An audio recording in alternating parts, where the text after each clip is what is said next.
Assalamualaikum warahmatullahi wabarakatuh.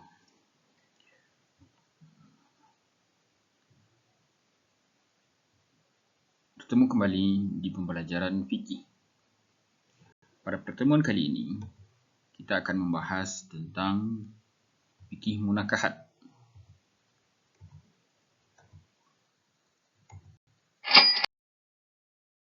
Untuk memahami fikih munakahat, terlebih dahulu kita tentu harus memahami apa itu pengertian fikih munakahat atau fikih perkawinan. Nikah itu berasal dari kata bahasa Arab yang artinya adalah mengumpulkan, menggabungkan, menjodohkan, atau bersenggama. Sedangkan secara istilah, munakahat atau nikah artinya adalah akad yang menghalalkan hubungan laki-laki dan perempuan dalam ikatan suami istri. Ini adalah pengertian fikih secara bahasa dan secara istilah.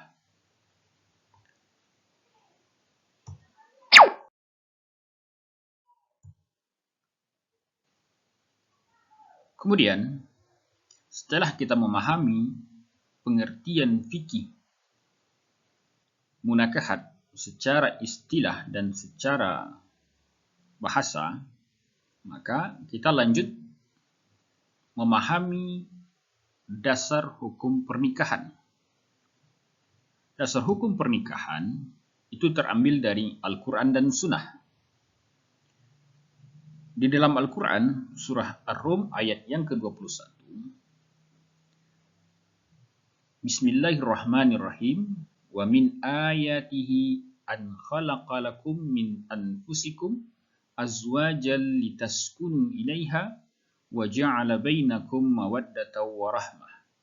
Inna fi dzalika laayatil liqaumin yatafakkarun. Artinya adalah, dan di antara tanda-tanda kekuasaannya ialah dia menciptakan untukmu istri-istri dari jenismu sendiri, supaya kamu cenderung dan merasa tentram kepadanya, dan dijadikannya di antaramu rasa kasih dan sayang. Sesungguhnya pada yang demikian itu benar-benar terdapat tanda-tanda bagi kaum yang berfikir. Ini adalah dasar hukum pernikahan di dalam Al-Quran yang terdapat di dalam surah Ar-Rum ayat yang ke-21.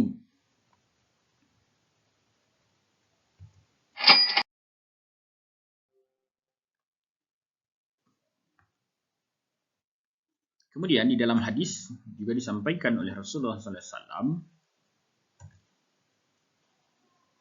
Ya ma'syaras sabab, man istata'a minkumul ba'a falyatazawwaj, wa man lam yastati' fa'alaihi bis-shaum, fa innahu lahu wija'u.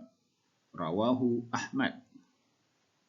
Yang mana arti hadisnya adalah, wahai para pemuda, barang siapa di antara kamu mampu menanggung biaya, maka hendaklah menikah, karena sesungguhnya menikah itu dapat menutup pandangan mata dan dapat memelihara kemaluan. Dan barang siapa yang tidak sanggup, maka berpuasalah, karena berpuasa itu dapat melemahkan syahwat. Hadis diriwayatkan oleh Imam Ahmad.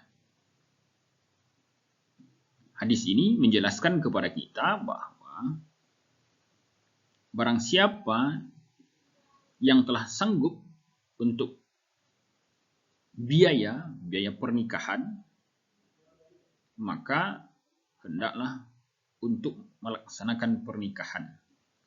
Karena dengan pernikahan itu akan menundukkan pandangan mata, terjaga dari perbuatan-perbuatan maksiat. Kalau andai kata tidak sanggup, maka solusinya adalah berpuasa. Kenapa? Karena dengan berpuasa itu akan melemahkan syahwat.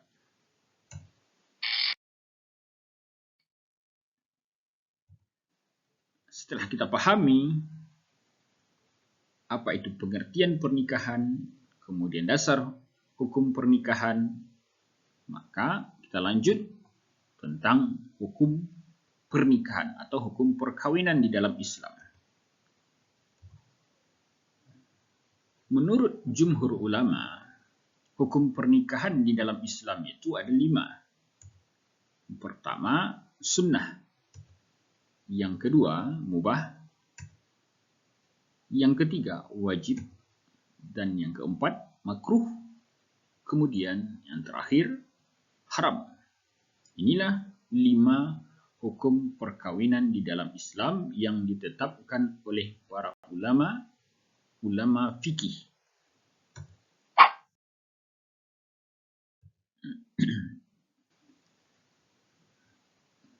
Kemudian, setelah kita paham apa itu hukum perkawinan di dalam Islam, maka tentu di dalam perkawinan memiliki rukun. Maka ada 5 rukun nikah di dalam Islam yang mesti dipenuhi.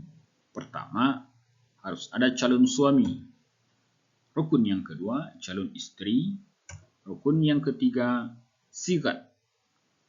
Sigat ini terdiri dari ijab dan qabul. Ijab dari wali sang istri, kemudian qabul itu dari sang suami. Kemudian yang keempat, mesti ada wali. Wali dari calon pengantin perempuan. Yang kelima, harus ada 2 orang saksi. Maka 5 inilah rukun yang mesti dipenuhi di dalam pernikahan.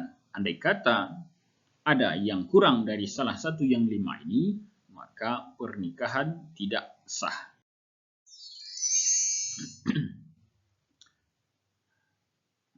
Kemudian, setiap apapun yang kita lakukan tentu ada hikmah di dalamnya. Maka di dalam perkawinan juga ada hikmahnya. Salah satu hikmah yang terkandung di dalam pernikahan adalah pertama, terwujudnya kehidupan yang tenang dan tentram karena terjalin cinta dan kasih sayang di antara sesama manusia.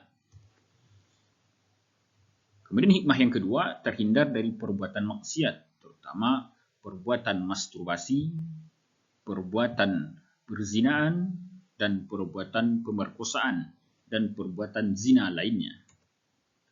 Yang ketiga, jalan terbaik menciptakan keturunan yang baik dan mulia. 4. Munculnya naluri keayahan dan keibuan yang saling melengkapi. Dan yang kelima, timbul tanggung jawab dalam keluarga. Dan keenam, memperluas persaudaraan. Yang ketujuh, mendatangkan keberkahan. Inilah hikmah yang terkandung di dalam pernikahan. Mudah-mudahan dari awal tadi, dari mulai kita memahami apa itu pengertian pernikahan, kemudian lanjut tentang dasar hukum pernikahan, apa hukum pernikahan, kemudian rukun-rukun nikah, dan kita lanjutkan tentang hikmah dari pernikahan, itu semua bisa dipahami dan dimengerti. Dan kita akhiri pertemuan kali ini dengan mengucapkan Alhamdulillahirabbil alamin. Assalamualaikum warahmatullahi wabarakatuh.